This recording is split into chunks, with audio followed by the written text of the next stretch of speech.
I'm sorry, baby, we didn't work yet. Let's just be friends instead.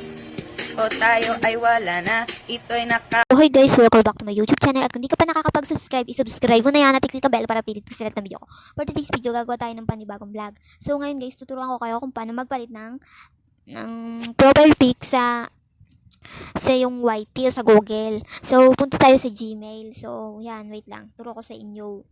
So, ang aking Gmail is, kung di nyo pa alam ay ang Gmail ito. Yan. Yung may arrow, ha? Yung arrow.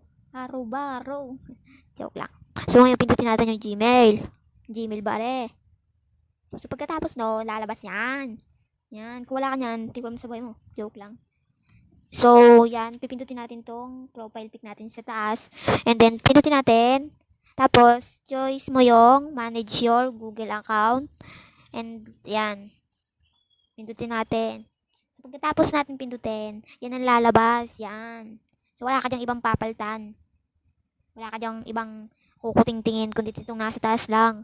Pindutin natin itong nasa taas, yung profile pics. And then, pagkatapos nun, may lalabas na ganito. Yan. Pindutin natin yan.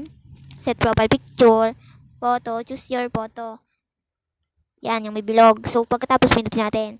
So, yan. Kuha tayo sa gallery. Saan ba tayo kukuha, di ba? So, punta tayo dito. Dito lang naman na, dito lang naman na.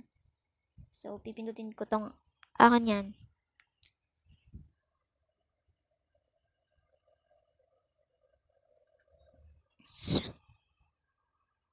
So, pagkatapos, pindutin natin yung accept nandito sa baba. Yan, accept. So, yun, kailangan may wifi kayo. So, yun. Hala.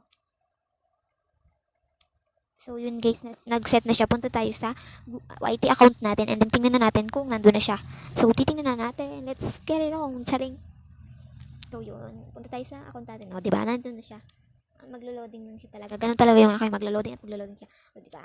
Sinuwanet. O, diba? Yung aking pinost kanina. Tingnan nyo naman. No views. No views. No. 1 hour ago na siya. Guys. Don't forget to like, share, and subscribe. Kung gusto mo rin sumali sa group ng TikTok at follower group. So, PM mo lang ako. So, bye-bye. Don't forget to like, share, and subscribe.